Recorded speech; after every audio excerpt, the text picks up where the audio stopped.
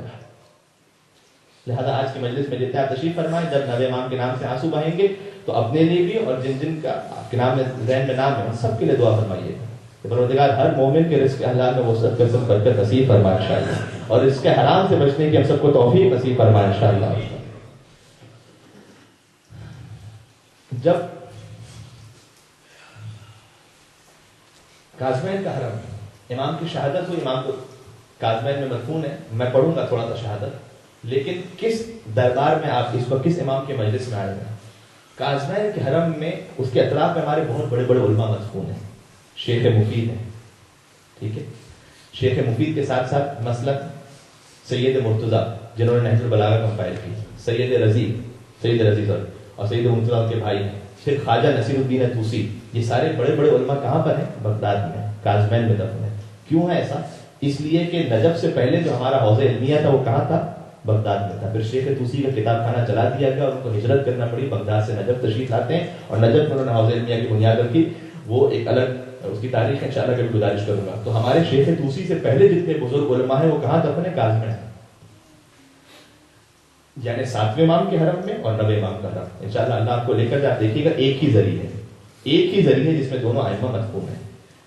جب خواجہ نصیر الدین طوسی کی وفات ہونے والی تھی تو ظاہر ہے کہ انہوں نے وصیت کی کہ مجھے مولا کی جوار میں قازمین میں حرم میں دفن کر دینا، اور پھر اس کے بعد اپنے شاگردوں سے کہا کہ جب مجھے 7ویں امام اور 9ویں امام کے حرم میں لے کر جانا تو میں اس قابل نہیں ہوں کہ مولا کی جوار میں دفن ہو سکوں، لہذا میری میت کو لے جانے سے پہلے میرے کفن پر قرآن کی ایک آیت لکھنا، اور قرآن کی آیت لکھ کر پھر مجھے مولا کے حرم میں لے کر جانا۔ وہ آیت کون سی تھی کہ میرے کفن پر یہ لکھنا، وَقَلْبُهُمْ بَاسِطٌ ذِرَاعَيْهِ بِالْوَسِيلِ، اصحاب کہف کی کتے کی آیت، کہا ایک کتا ہے جو اس دربار میں ہاتھ پھیلائے بیٹھا ہے،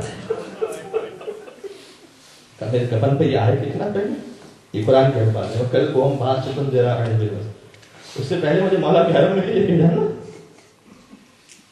کیونکہ جہاں 7ویں مولا باب الحوائج دفن ہو اور جہاں 9ویں مولا امام جواہر دفن ہو، میری کیا اوقات، میری کیا حیثیت کے میں وہاں دفن ہو سکوں؟ لہٰذا 9ویں امام کی مجلس میں آپ تشریف لائے ہیں دل میں اس نیت کے ساتھ کہ مولا اس قابل نہیں تھے کہ آپ کی محفل میں آپ کی مجلس میں بیٹھ سکتے، فرش ادا پر آپ کے نام سے آ کر بیٹھے، میری حیثیت کیا ہے یہاں پر؟ میں آپ کے لیے نہیں کہتا، میں جرات نہیں کر سکتا، لیکن میں اپنے آپ کے لیے بہت فخر کے ساتھ اور اطمینان کے ساتھ کہتا ہوں، اسی آیت کو دہراتے ہوئے جو خواجہ نصیر الدین طوسی نے اپنے کفن پر لکھوائی تھی، وَكَلْبُهُمْ بَاسِطٌ ذِرَاعَيْهِ بِالْوَسِيلِ، اے نبی مولا اور آقا، آپ کی شہادت کے دن آپ کی مجلس میں بیٹھے ایک کتا ہے کہ جو آپ کی بارگاہ میں ہاتھ پھیلائے بیٹھا ہے، یہ امامت کا مقام۔ اور میں نے عرض کیا 9ویں امام کا جو زہر تھا تو مچھلی کی طرح تڑپتے رہے مولا، اور جب زہر دے دیا جائے خدا نخواستہ کسی کو تو اسے پیاس بہت محسوس ہوتی ہے، تو بار بار کہتے جاتے تھے وقتاً فوقتاً العطش، اور وقتاً فوقتاً مولا کو پانی نصیب ہو جاتا تھا، بس آپ پہنچ گئے، میں کیا ہوں، اگر نہیں پہنچے تو آپ کو لے کر چلتا ہے مولا، العطش کے بعد پانی نصیب ہو گیا، یہ آپ کا مقدر تھا، اور وہ حسین کی سکینہ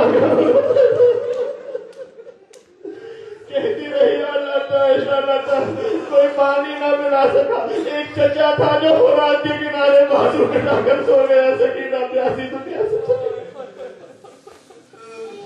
امام کے ہاتھ یہ غلام تھا، مولا کو وقتاً فوقتاً پانی دیتا چلا جاتا تھا، لیکن ایک منزل ہوا، روایت کا ہمارا ملتا ہے، جب وقت آخر قریب آ گیا وہ غلام آپ کا پانی کا جام لیے کھڑا تھا، امام نے اسے کہا کہ تو چلا جا، یہ پانی کا جام رکھ لے اور ایسا کر کہ میری میت کو اٹھا، یعنی ابھی جو امام شہید ہونے والے تھے، کہا کہ مجھے اٹھا اور مجھے اٹھا کر زمین پر رکھ دے۔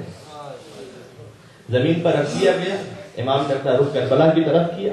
یہ ہر امام کی سیرت ہمیں ملتا ہے، وقت آخر جب دنیا سے جا رہے ہوتے تھے نا تو اپنے جد کے مسائل کو یاد کرتے ہوئے کہتے تھے السلام علیکم، امام سلام کرتے السلام علیکم یا ابا عبداللہ، اور راوی کہتا میں دیکھا مولا کی آنکھوں سے آنسو جاری ہو گئے، مولا کی آنکھوں سے 25 برس کا سن ہے، 25 برس کا سن ہے، لیکن ذات اتنا طاری تھا کہ جسم پر کپکپاہٹ طاری تھی، جوانی میں یہ عالم یا نوے امام کا میں نے دیکھا ہے، یا کربلا آپ کو لے کے چلو میرا بیمار ہے،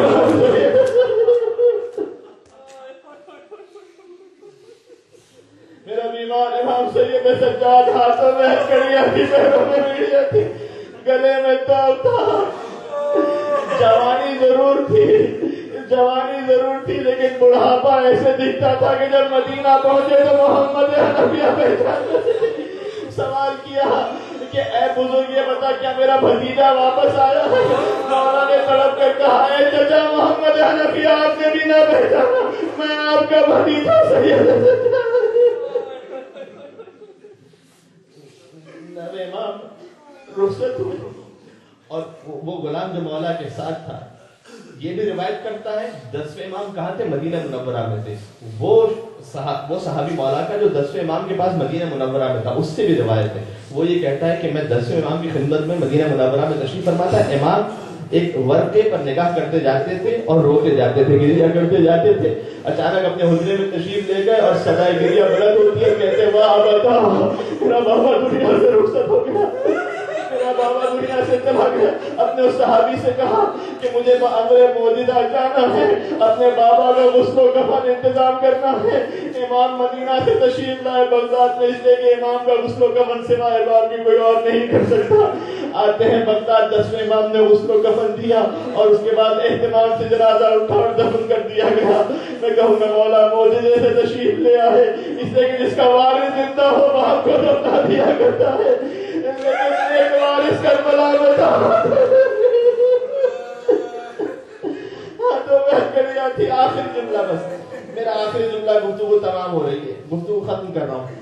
امام سے میں نے کیا عرض کیا تھا؟ مدینہ منورہ سے چلے تھے تو بغداد تشریف لائے تھے. ٹھیک ہے، امام مدینہ سے چلے تھے. جس امام نے بھی مدینہ کو چھوڑا ہے نا تو آخر میں جو حاضری دی ہے نا وہ اپنی ماں فاطمہ زہرا کی قبر پر حاضری دی.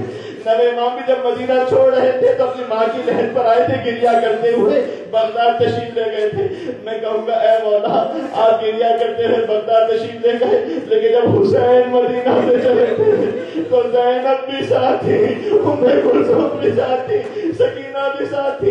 حسین بھی رخصت آخر کے لیے ماں کی قبر پر آئے تھے، لیکن کیسے آئے تھے؟ میری تقریر کا آخری جملہ، راوی کہتا ہے جب نانا کی قبر پر حسین گئے تو قدم جما جما کر چل رہے، جب بھائی کی قبر پر گئے تو سیدھا تھا اور آہستہ آہستہ چل رہے تھے، لیکن جب ماں کی لہر پر پہنچے تو ایسے دوڑے جیسے کوئی چھوٹا بچہ ماں کی لہر پر جاتا، اپنے آپ کو ماں کی قبر پر گرا کر کہا ماں تیرے پیاسے بیٹے کا سلام لے، تیرے پردیسی بیٹے کا سلام لے. اور وہاں سے آواز آئی تھی تو فکر نہ کر، میں زبان حال سے کہہ رہا ہوں تو فکر نہ کر، اے حسین تو کربلا سے چلے گا، تیری ماں تیرے ساتھ ساتھ چلے گی.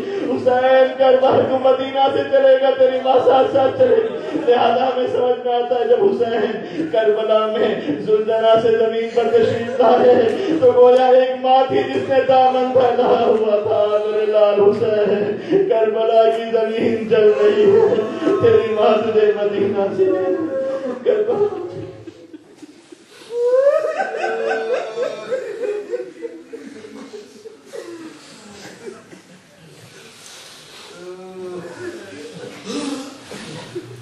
چونکہ آپ کی آنکھوں میں آنسو ہے اور آپ نے گریہ کیا، لہٰذا میں یہی توسل کرتا ہوں. بس نبی ہمیں خدمت میں ساری دعائیں اپنے ذہن میں رکھیے گا، بالخصوص رزق کی دعا. تو میں نے عرض کیا کہ خاص حدیث میں ہے کہ امام جواد کے صدقے میں مانگی جائے. اور میں یہاں پر چونکہ ذاتی طور پر میں وہاں رہ چکا ہوں، لہٰذا محسوس کرتا ہوں اس درد کو کہ پروردگار شاید یہاں حالات پھر بھی نسبتاً مناسب ہوں جہاں سے میں آ رہا ہوں. پروردگار مومنین پر بہت سارے مومنین حالات بہت سخت ہیں. پاکستان میں حرام کمانا پھر آسان ہے لیکن حلال کمانا مشکل ہوتا چلا جا رہا ہے. تو ہم تیری خدمت میں وسیلہ دیتے ہیں امام تقی امام جواد علیہ السلام کا. یہاں پر بھی جو میرا جوان ساتھی بالخصوص جو آئے ہیں تشریف لائے ہیں، اگر کسی کو کوئی جاب کا مسئلہ ہے، کسی کے یہاں کوئی اور ایسا مسئلہ ہے، ان سب کے لیے دعا کرتے ہیں انشاءاللہ پروردگار رزق کا وسعت نصیب فرمائے. میں توسل کرتا ہوں آپ میرے ساتھ ساتھ پڑھیں تاکہ انشاءاللہ سب کی دعا قبول ہو سکے. بسم اللہ الرحمن الرحیم. یا ابا جعفر یا محمد ابن علی ایوہ أيها التقي الجواد يا ابن رسول الله يا حجة الله على خلقه يا سيدنا مولانا إنا توجهنا واستشفعنا وتوسلنا بك إلى الله وقدمناك بين يدي حاجاتنا يا وجيها عند الله اشفع ہر ایک کے لیے مل کے انشاءاللہ سب کی دعا کرو يا وجيها عند الله اشفع لنا عند الله. توسل ابھی کرتے ہیں. ایک دو میں اور آپ کو یاد دلا دوں. انس کے نبی امام مدینہ سے چلے بغداد تشریف لے آئے, وہاں پر شہید ہو گئے. آج جب انشاءاللہ آپ کو اللہ نصیب کرے گا آزمین تشریف لے جائیں, وہاں پر عظیم الشان حرم ہے, زرعی ہے, گنبد ہے, لیکن یہ مولا اپنی ماں سے ودا کر کے مدینہ سے تشریف لائے تھے. اس ماں کی قبر پر کوئی چراغ چلانے والا نہیں. مدینہ منورہ میں فاطمہ زہرا کی قبر ہے. آپ یہاں بیٹھ کر نبی امام کی مجلس کر رہے ہیں, لیکن کسی کو مدینہ میں فاطمہ زہرا کا نام لینے کی اجازت نہیں ہے. کوئی وہاں کھڑے ہو کر زیارت نہیں پڑھ سکتا, کوئی یا فاطمہ زہرا نہیں کہہ سکتا. تو جیسے نبی امام کا مزار آباد ہے کازمین میں, ویسے مدینہ منورہ کے جنت البقیع کے ویران مزارات کی تعبیر کی اسباب کے لیے انشاءاللہ, اور جتنے وہاں پر فاسقین موجود ہیں, جتنے منافقین ہیں, سب جلد سے جلد واصل جہنم ہو انشاءاللہ. اور سب کی نیست نابودی کے لیے سب مل کر یا وجیہ میرے ساتھ ساتھ پڑھیں گے. یا وجیہا عند اللہ اشفع لنا. آخری ظہور امام زمان کے یا وجیہا عند اللہ اشفع لنا عند اللہ بحق فاطمة وأبيها وبعدها وبنيها والسر المستودع فيها. اللهم ارزقنا في الدنيا زيارة الحسين وفي الآخرة شفاعة الحسين وادخلنا الجنة من باب الحسين واشف مرضانا بحق علي بن الحسين. وصلى الله على محمد وآله الطيبين الطاهرين برحمتك يا أرحم الراحمين. وصلى الله على محمد وآله الطاهرين.